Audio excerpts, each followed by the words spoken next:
가력 뽑은 입보살행론, 이제 보살 수업이라고 이름을 붙였는데 특강 첫 번째 시간입니다. 오늘은 이제 봄 안거 정진이 시작되는 날이기도 하고, 그리고 서울 캠퍼스에서 처음으로 이 강의를 시작을 하는 날이기도 해요. 이번에는 제가 준비하는 과정에서 한 번도 안 와봤는데 안 오길 잘한 것 같아요. 제 취향이 안 들어갔더니 훨씬 예뻐진 것 같아요.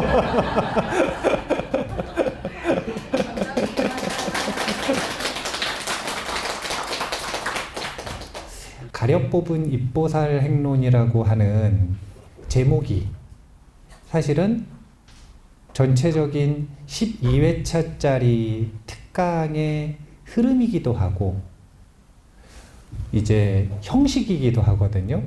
그래서 첫 번째 시간에는 오리엔테이션이니까 이 오리엔테이션 시간에 전체적으로 이번 1년 동안 배우게 될 특강의 흐름을 먼저 한번 쭉 살펴보고요.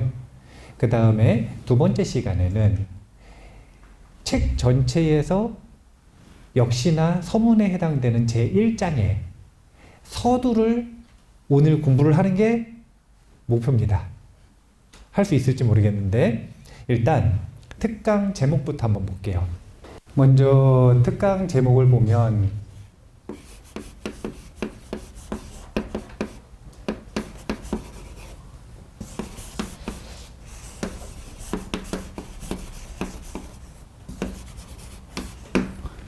가력 뽑은 입보살행론이거든요.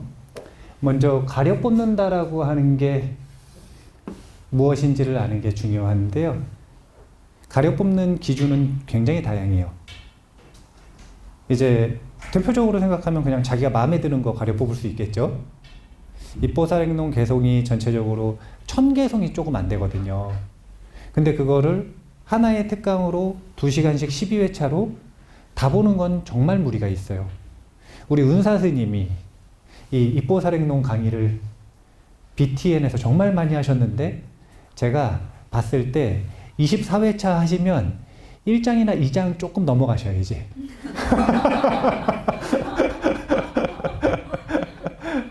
자세하게 하시기 때문에 그게 이제 티베트 방식이거든요.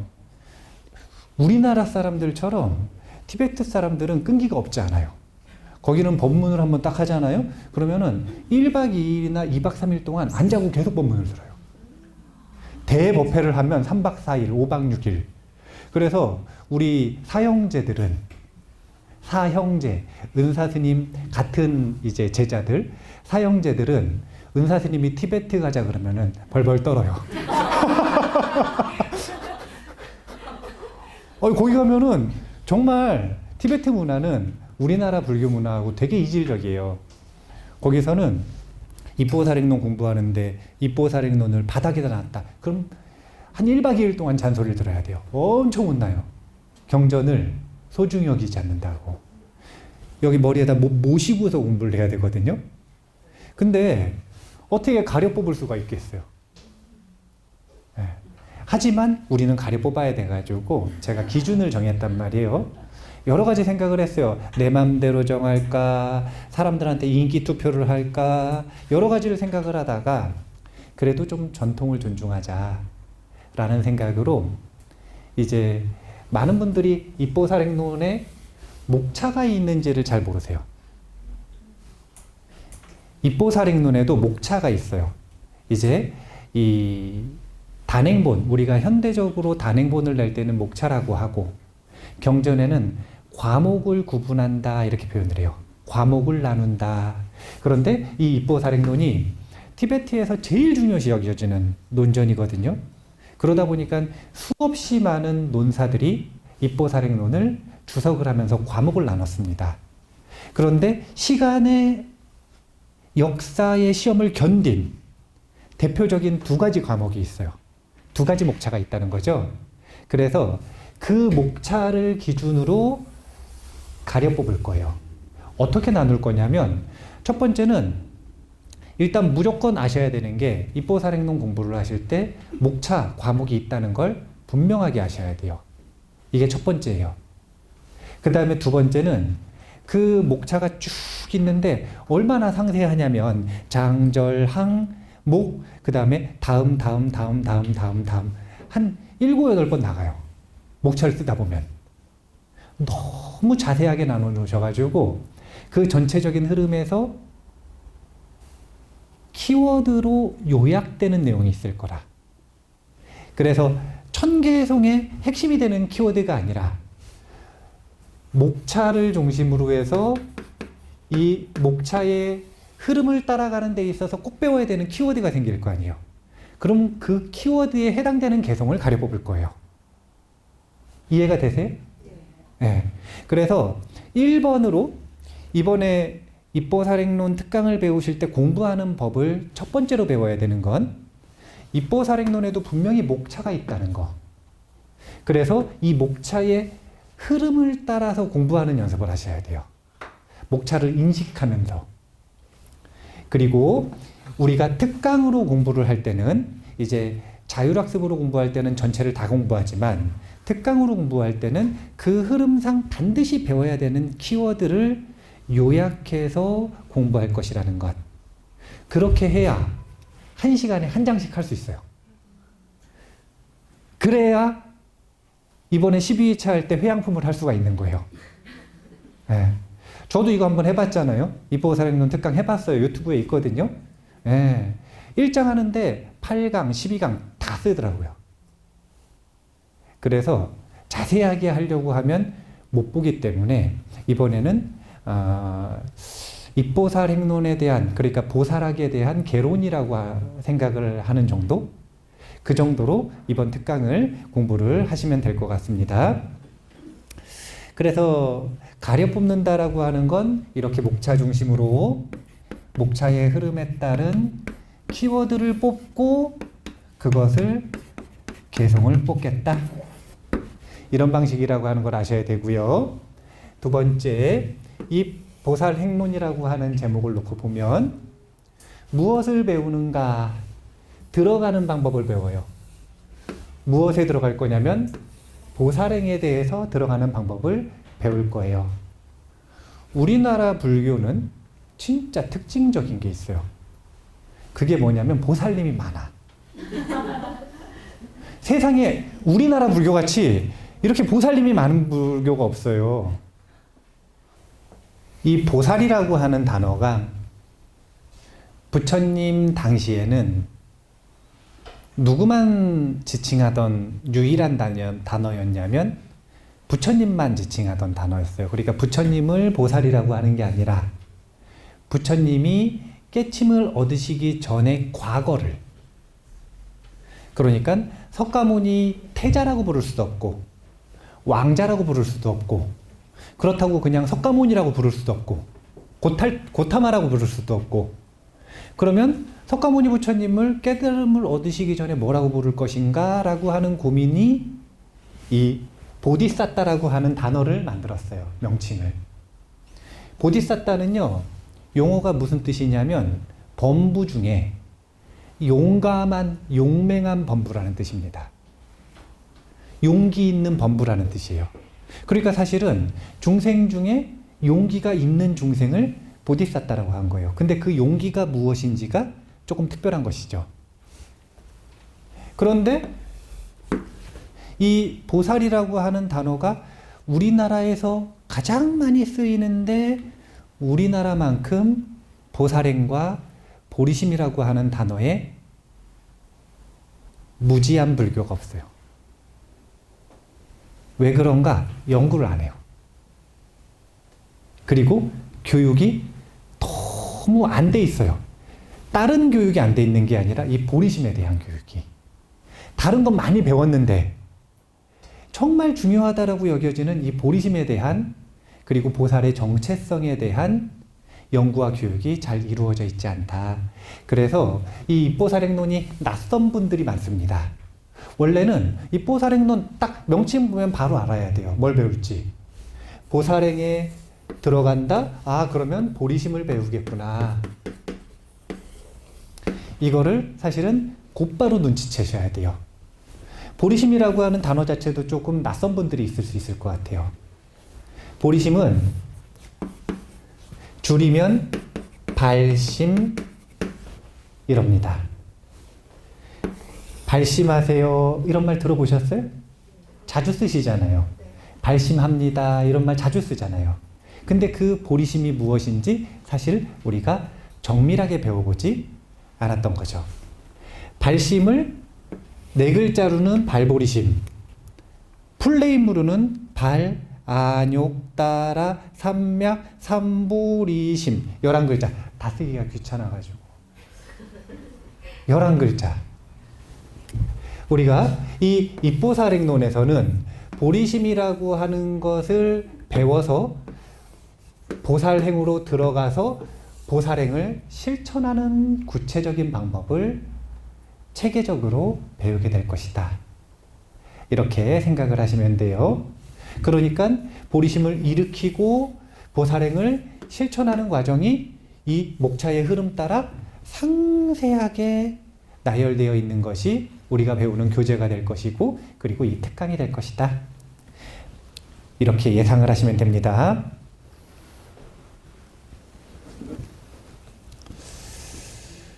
보리심이라고 하는 마음은 어떤 마음일까요? 좋은 마음입니다.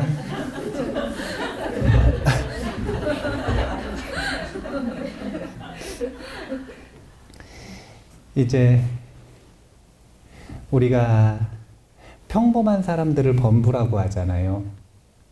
그럼 그 범부의 마음은 어떤 특징을 가지고 있냐면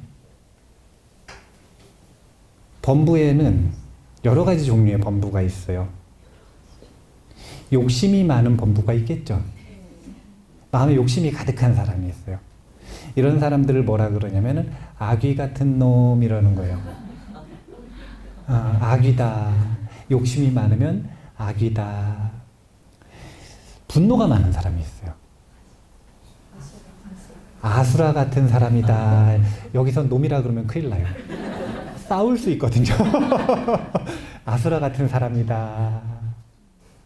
그 다음에 어리석음이 가득한 사람들이 있어요. 축생 같은 사람이다. 탐진치가 종합 선물 세트라. 이런 걸 뭐라 그러냐면 지옥 같은 삶이다. 그럼 인간쯤 되면 뭐가 돼야 되냐면 선한 마음의 흐름과 악한 마음의 흐름이 반반은 돼야 돼요. 양심에 손을 얹고 우리 특강의 시작에서 한번 생각을 해볼 필요가 있습니다. 내가 내 마음을 살펴봤을 때, 하루의 내 마음의 흐름을 살펴봤을 때 선한 마음과 악한 마음이 반반이 넘어간다 그러면 인간이라. 근데 아직 반반이 안 된다? 그러면 지옥아기 축생 아수라 중에 하나다. 현재 나의 수준은. 이렇게 생각하시면 돼요. 그렇게 선한 마음의 흐름이 훨씬 강하지만 자만심을 가지고 있는 마음을 천상이라고 하는 거예요. 천신들. 이게 마음을 중심으로 해서 그 사람의 정체성을 나누는 거거든요.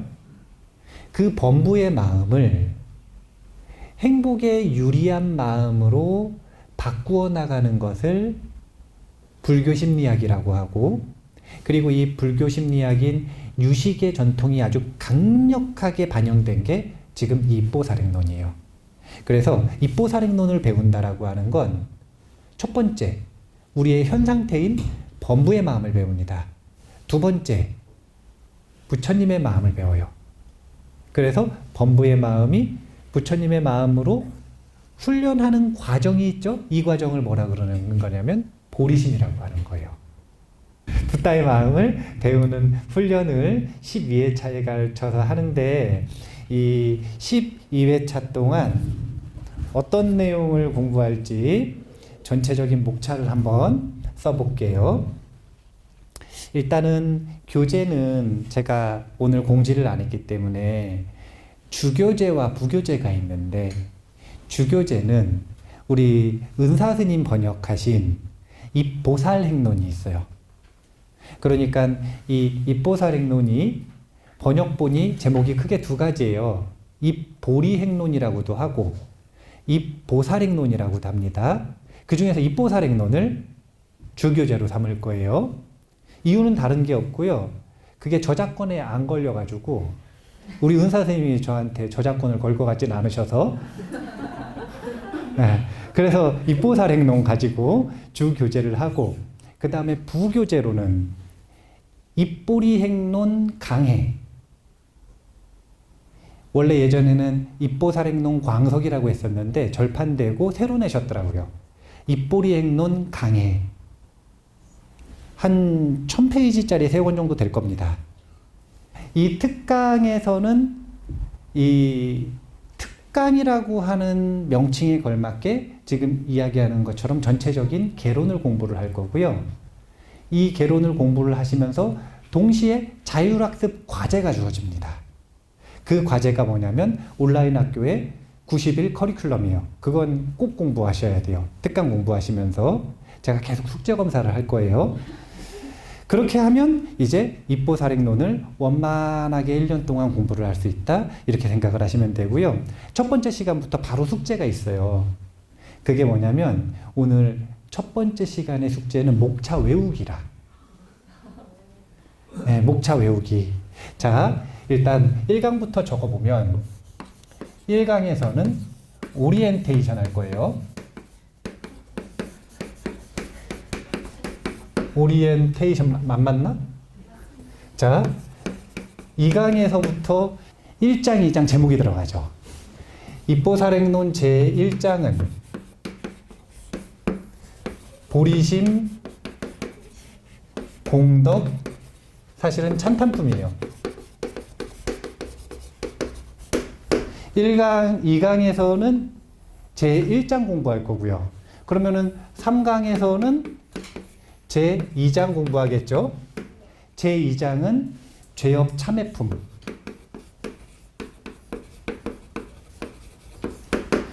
이 강 안 적을게요. 3강에서는 3장 행보리심 일으키기라고 합니다.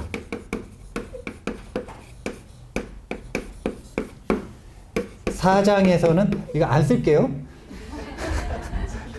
4장에서는 보리심 지키기. 5장에서는 지계와 정지라고 합니다.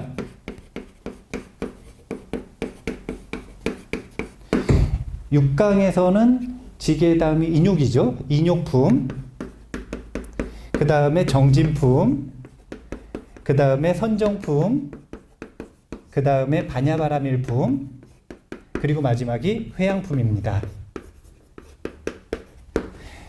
외우기가 진짜 쉬워요. 어떻게 외우시면 되냐면은 지계, 인욕, 정진, 선정, 반야바라밀. 그러면 그냥 육바라밀이죠. 마지막은 회양이 들어갔어요. 그러면은 6개는 다 외웠네요? 그럼 요 앞에만 외우면은 사실은 전부 다 외울 수 있는 거예요. 그래서 제가 외우시기 쉽게 전체 목차에 대한 불교 심리학의 관점, 마음의 관점에서의 이 설명을 간단하게 해드릴게요. 보리심 공덕 찬탄품이라고 하는 건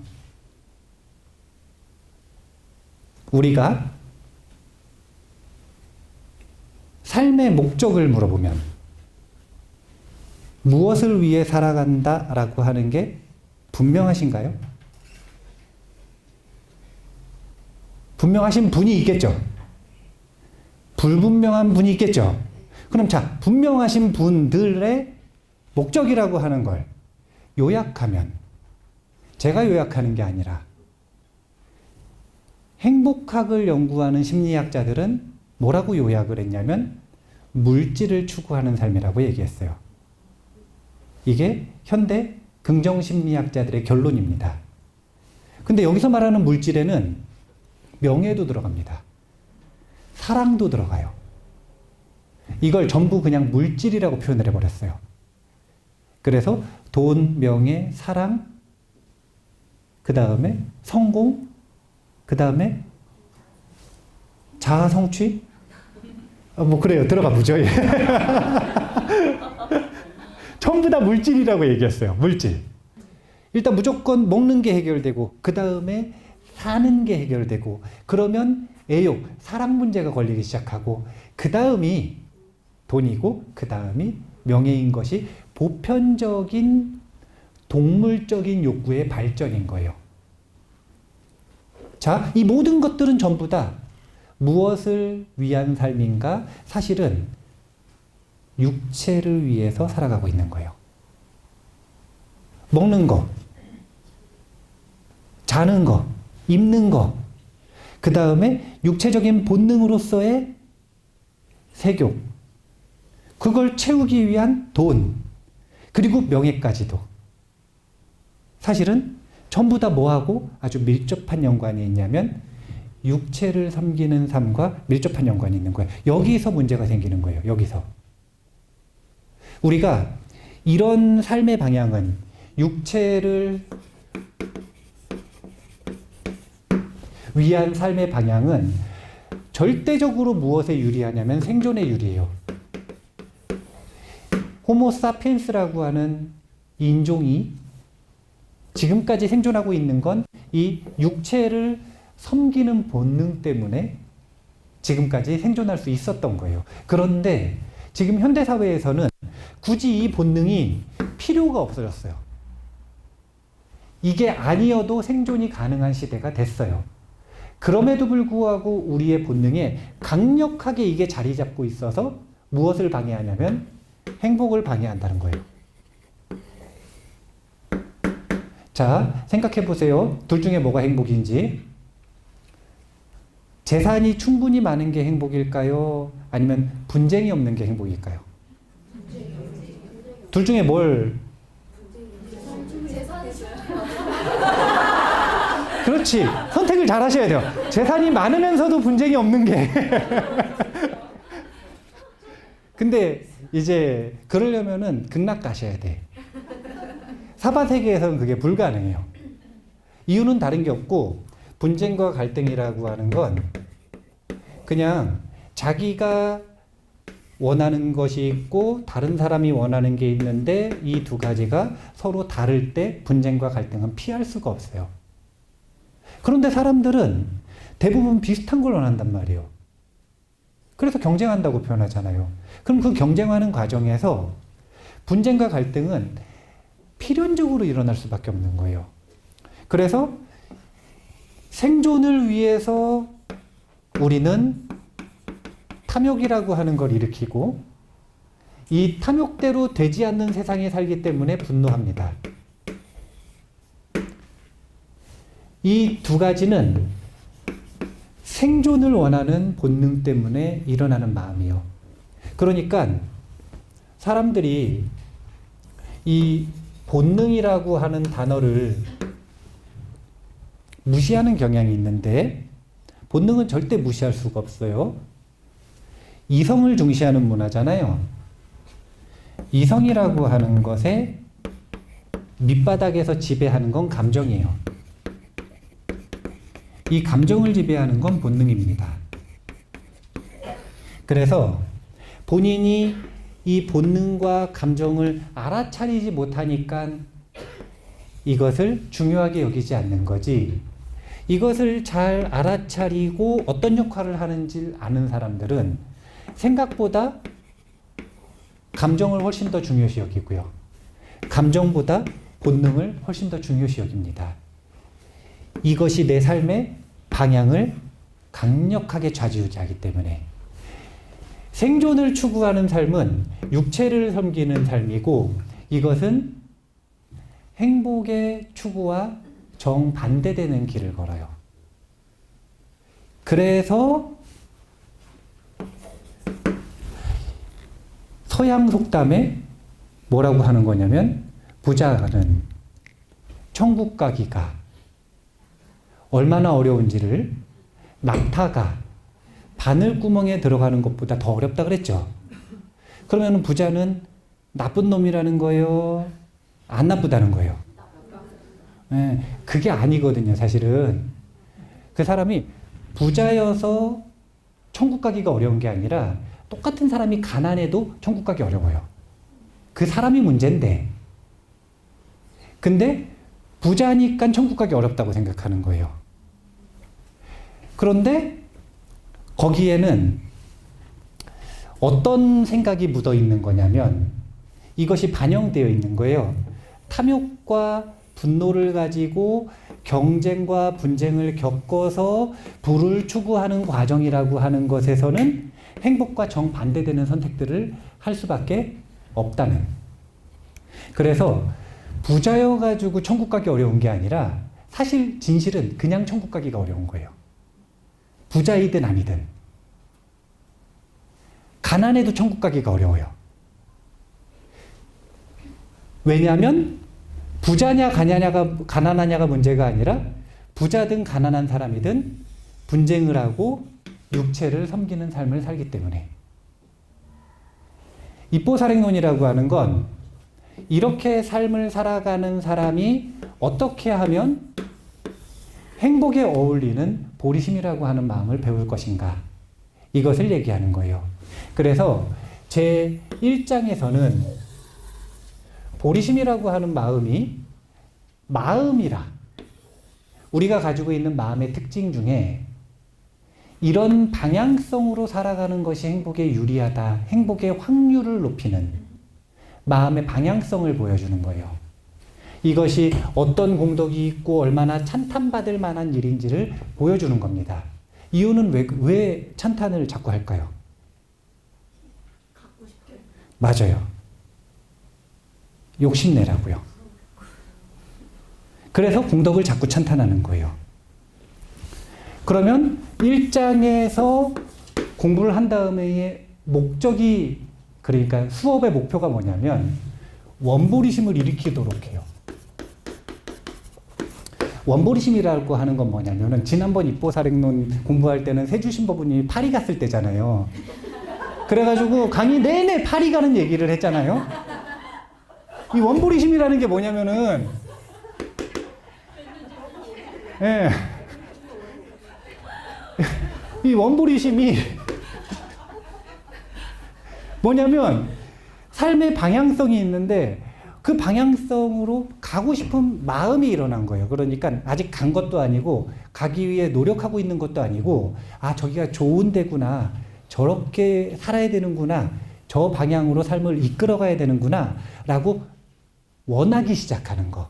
그러니까 파리 여행을 가고 싶다라고 하면 아직 준비는 아무것도 안 했어요. 돈도 준비 안 했고 여행 일정도 안 짰어요. 아직 비행기표도 안 끊었어. 근데 그냥 가고 싶은 거. 아, 한번 가야지. 그냥 이렇게 생각하는 거. 이런 마음을 원보리심이라고 하는 거예요. 이걸 구분해서 얘기해 드리는 이유는 되게 중요한 이야기인데, 언제부터 보살인가 라고 하는 걸 정체성을 이야기할 때 되게 중요한 기준이에요. 보살행을 위대하게 실천해야 보살이 아니라 원보리심을 마음에 품고 있으면 그때부터 보살이라고 하는 거예요. 그래서 보리심이 우리를 데려다주는 목표 지점은 어딘가? 그건 성불이에요, 성불. 보리심이라고 하는 마음은 붓다의 마음을 배우는 것이기 때문에 붓다가 되는 길을 가르쳐 줍니다. 그래서 그 길을 나도 한번 걸어보고 싶다라고 욕심이 나기 시작하는 거. 이걸 원보리심이라고 하고, 그런 마음을 일으키면 보살이라고 이야기를 하는 거예요. 그래서 제 1장부터 사실은 원보리심을 일으킬 수 있도록 유도하는 가르침들이 1장에 쭉 수록이 되어 있다. 그런데 2장에는 죄업 참회품이 있어요. 자, 이 부분에서 우리가 한번 생각해 볼 게 있습니다. 금강경 배워보셨어요? 금강경은 누구나 배우는 게 본래 가르침의 주 타겟일까요? 아니면 아주 협소한 누군가를 위한 가르침일까요? 맞아, 특별 대상이에요. 특별 대상. 사실은 왜 요즘에 보면은 단행본 제목을 붙일 때 무슨 30에는 꼭 읽어야 되는, 40에는 꼭 배워야 되는 이런 타겟을 정확하게 이야기하잖아요. 금강경을 만약에 타겟을 정확하게 얘기한다면 발 안욕 따라 삼맥 삼보리심을 일으킨 선남자 선여인들을 위한 금강경, 이렇게 말해야 정확한 표현이에요.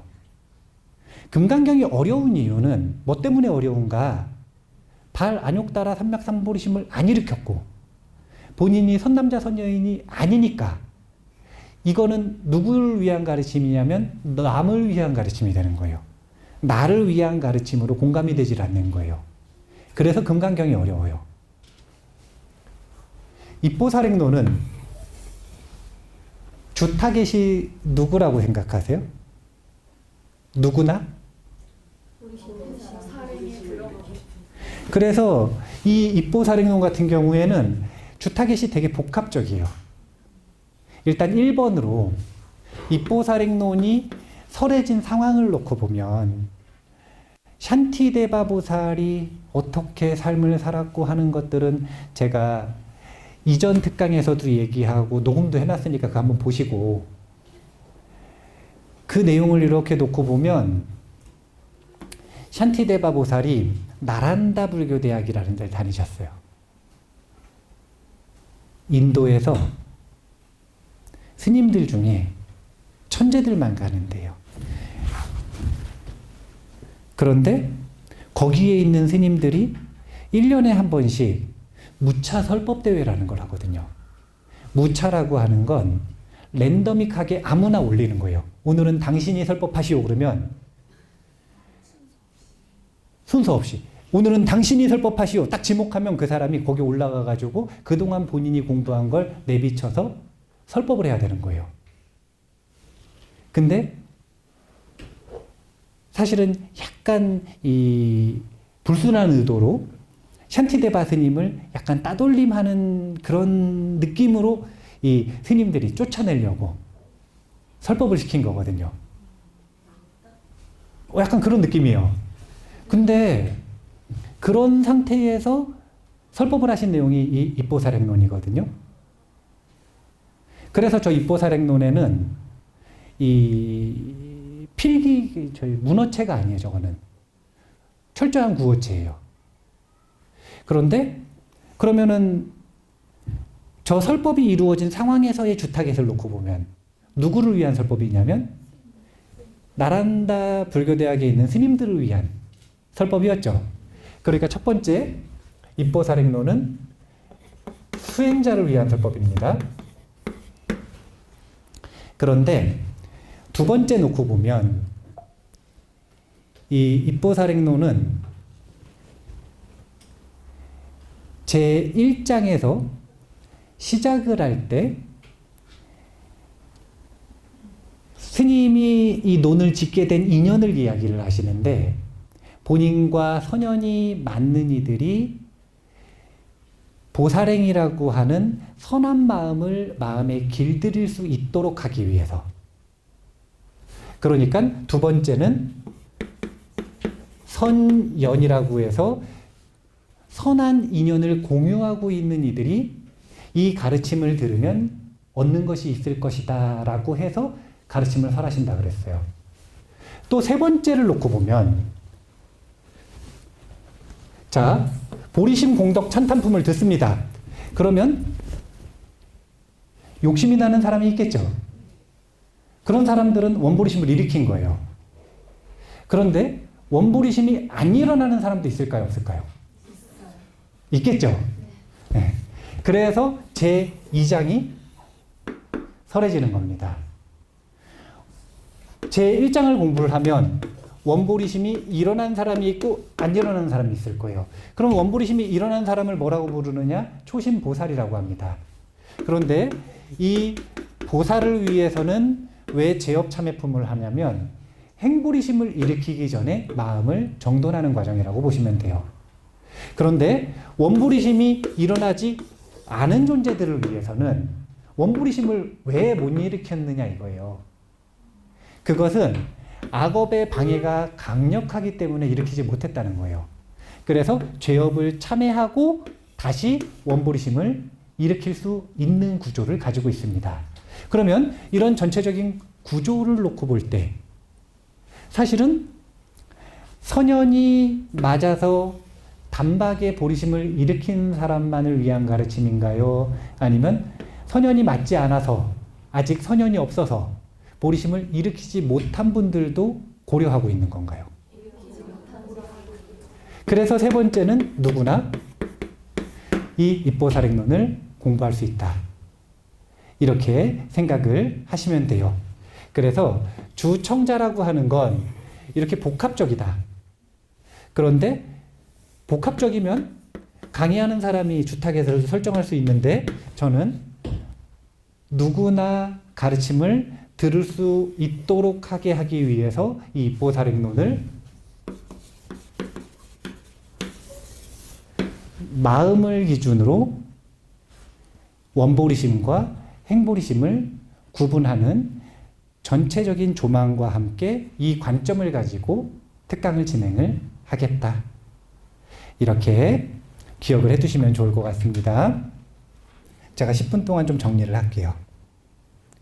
일단은 외우셔야 되는 거는 목차를 외우셔야 되는데 다음 시간에 오기 전까지 다 외우셔야 돼요. 1번이 보리심 공덕 찬탄품. 이거는 왜 배운다고요? 원보리심을 일으키기 위해서. 두 번째는 죄업 참회품. 이거는 왜 하는 거예요? 아니, 다 외우셨잖아요. 아니, 다 외운 게 아니라 원보리심 다 일으키셨잖아요. 그러니까 저희 일으키지 못한 사람은 내비두고 일으켰다는 전제에서 뭘 위해서 하는 거냐면 행보리심을 일으키기 전에 마음을 정화하는 과정이라고 생각하시면 돼요. 그러면 이제 원보리심도 일으켰고 마음도 깨끗하게 청소했어요. 그럼 그 다음에 뭘 일으켜야 되는 거예요? 행보리심을 일으키는 겁니다. 그러면 행보리심을 일으켰으면 그 다음에는 뭘 해야 되는 거냐면 이제 그 보리심을 지켜야 되는 거예요. 그래서 보리심 지키기까지 외우시고 나면 그 다음부터는 쉬워요. 지계, 인욕, 정진, 선정, 지혜, 그리고 회양품. 다 외웠죠? 한 번 더 해볼까요? 자, 첫 번째는 원보리심을 일으켜야 돼요. 그래서 보리심 공덕 찬탄품. 원보리심을 일으켰는데 행보리심 일으키기 전에 뭘 해야 된다고요? 죄업 참회품. 그 다음에 행보리심을 일으킬 준비를 했으니까 행보리심 일으키기. 그리고 일으킨 보리심을 지키기.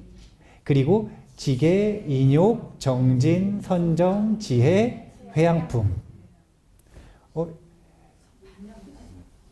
지혜가 반야예요. 네, 지혜가 반야입니다. 근데 이렇게 하면 숙제를 다 했잖아요. 그러면 숙제 다른 거 내드릴게요. 네. 예. 숙제는 다른 걸로 내드릴게요. 전체 목차를 한번 다 써오시는 걸로. 이게 좀 상세한 목차가 있거든요. 제가 한번 쓰는데 한번 써보니까 마인드맵으로 한 40분 정도 걸리더라고요. 그거 한번 다 써오시는 숙제를 내드릴게요. 제가 목차 정리해 놓은 거 공유를 해드릴 테니까 그거 한번 정리해 오시는 걸로 하고요. 자, 입보살행론 제5장에 보면 샨티데바 보살이 생각하는 이 육바라밀의 정의가 있습니다. 그것을 잘 요약해 놓으신 게 있어요. 그 내용을 간단하게 조망해 드리고 마무리를 첫 번째 시간 하는 걸로 하겠습니다. 일단 지계품이죠. 지계와 정지품에 보면 보시바라밀이란 무엇인지에 대해서 이렇게 이야기를 하십니다. 원래 여기 화면이 있으면 같이 읽는데 없어서 제가 읽을게요.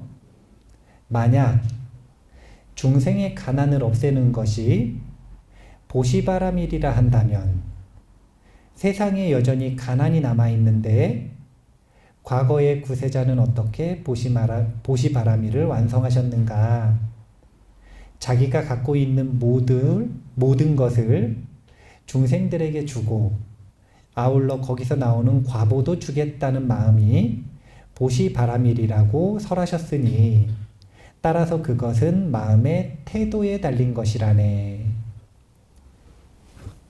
무슨 내용이냐면 보시바라미를 완성했다라는 것을 물질을 다른 이에게 주는 것이라고 생각을 한다면 둘 중에 하나겠죠? 가진 걸 다 줬거나 아니면 더 이상 받을 필요가 있는 사람들이 없게 만들었거나. 근데 생각하기를 보시바라미를 완성했으면 세상에 가난이 없어졌어야 되는 거 아닙니까? 라고 누가 질문을 한 거예요. 그래서 샨티데바 보살이 육바라미를 마음을 기준으로 하나하나를 전부 집어서 설명을 해주시는 겁니다. 보시바라밀은 자기가 갖고 있는 모든 것을 중생들에게 줬고 그리고 그 주는 것으로부터 생긴 좋은 결과물들까지 전부 다 주는 것.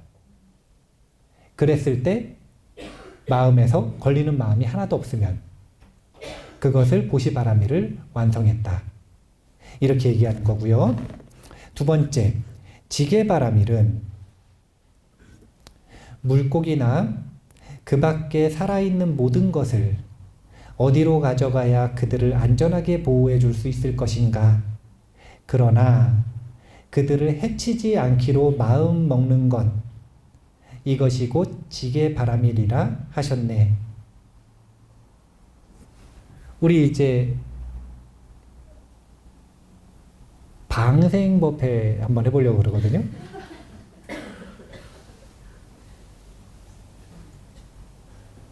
해야 되겠더라고요. 왜냐면은 그 미꾸라지 놔주대요, 보니까. 그 미꾸라지 사서 놔주던데, 그 사서 놔주는 거 가지고 막 뭐라고 하시는 분들이 있는데, 그럼 어떻게 잡아서 놔줄 수도 없고. 놔주겠다고 잡아서 놔줄 수는 없잖아요. 근데 뭘 익혀야 되냐면은요, 그걸 이렇게 한 바가지씩 직접 이렇게 떠가지고 놔주는 연습을 하거든요. 이 감각을 익히셔야 돼. 이게 무슨 감각이냐면 생명을 살리는 감각이에요. 그거 아세요? 생명 죽여보신 적 있으세요? 뭐 개미, 모기 뭐 이런 거 죽여보신 적 있으실 거 아니에요. 근데요, 그거 죽일 때 이성의 영역이 있고 의식 표면, 그 밑에 감정의 영역이 있고 그 밑에 본능의 영역이 있다 그랬죠. 근데 저는 이 비 온 날 저기 송덕사에서는 걸어다니다 보면은 지렁이는 그래도 제가 좀 잘 피하는데 달팽이가 돌멩이랑 비슷하게 생겼어요. 그래가지고 진짜 신경 써서 다니는데도 한 번씩 딱 밟는 느낌이 날 때가 있어요. 그럼 물론 이제 밟다가 발을 딱 떼지만 그래도 이미 좀 쪼개졌어. 몸무게가 많이 나가가지고. 근데요, 제가 그걸 딱 밟으려고 딱 할 때면은 너무 무서운 마음이 들더라고요. 의식 표면에서는. 이게 뭐냐면 살업입니다. 이걸 살업이라 그래요. 살생의 업. 살생은 너무 익숙한 거예요, 우리한테. 사람을 살리고 생물을 살리는 업은 되게 낯선데 살업은 너무너무 익숙한 거예요, 중생들에게. 그래서 이 살업을 없애려면 반대되는 일을 해야 되는 거예요. 그래서 제가 방생법회를 지금 기획을 하고 있어요. 살리는 감각을 익혀보려고. 그러니까 보살행이라고 하는 건 여기서는 그들을 해치지 않기로 마음 먹는 것, 이것이 곧 지게바라밀이라고 말씀하셨지만 마음 먹는 걸로 끝나는 게 아니라 실제로 보리심을 실천하는 과정에서 연습을 해봐야 돼요. 살리는 감각을 익혀봐야 돼요. 그렇게 해서 계율에 어긋나는 것들은 단 하나도 자신이 자연스럽게 하지 않는 상태가 되는 것. 신경 쓰지 않아도 자동으로. 그 상태를 지게바라밀이 완성된 상태다. 이렇게 얘기하는 거고요. 인욕바라밀은 난폭한 중생은 허공처럼 한량없어서 그들을 모두 조복하는 것은 불가능하여도 화내는 이 마음 하나만 잘 조복하면 모든 것을 다 정복한 것과 같다네. 저 이 구절 되게 좋아하는데 온 세상을 다 덮을 가죽을 어디서 구할 수 있겠는가? 그러나 신발바닥에 가죽을 붙이면 온 세상을 다 덮고 있는 것과 마찬가지라네. 이와 같이 외부의 모든 일은 내가 애쓴다고 억제할 수 있는 것이 아니니 자기 자신의 마음을 억제하면 그 밖의 것은 억제할 필요가 없는 것이네. 제가 이제 출가해서 입보살행론 본격적으로 읽기 시작하면서 제일 좋아하는 구절 중에 하나예요. 저도 예전에는 온 세상이 가시로 덮여 있다면 그 가시 하나하나를 해결해야 된다고 생각을 했어요. 근데 그럴 것 없이 내 신발바닥에 쇠판을 하나 대면 그러면 온 세상에 가시가 있고 없고는 나에게 아무런 장애가 되지 않는다. 바꿔야 되는 것은 외부 조건이 아니라 내 마음의 조건 단 하나라는 것. 이것이 인욕바람일에 대한 설명입니다. 정진은 밝은 마음의 안정을 이루면 범천과 같은 하늘에 태어날 수 있지만 강한 마음이 없는 몸과 말의 행동만으로는 그런 결과를 얻을 수 없다네. 여기서 밝은 마음의 안정은 정진을 기뻐하는 마음입니다. 그리고 정진을 기뻐하는 마음은 배움을 즐거워하고 실천하는 마음이라고 생각하시면 돼요. 이 마음 하나를 습관으로 익히시면 정진바람이를 익혔다. 이렇게 생각을 하시면 됩니다. 선정과 지혜는요, 다음 시간에 할게요. 첫 번째 시간 마치고 두 번째 시간에 뵙겠습니다. 감사합니다.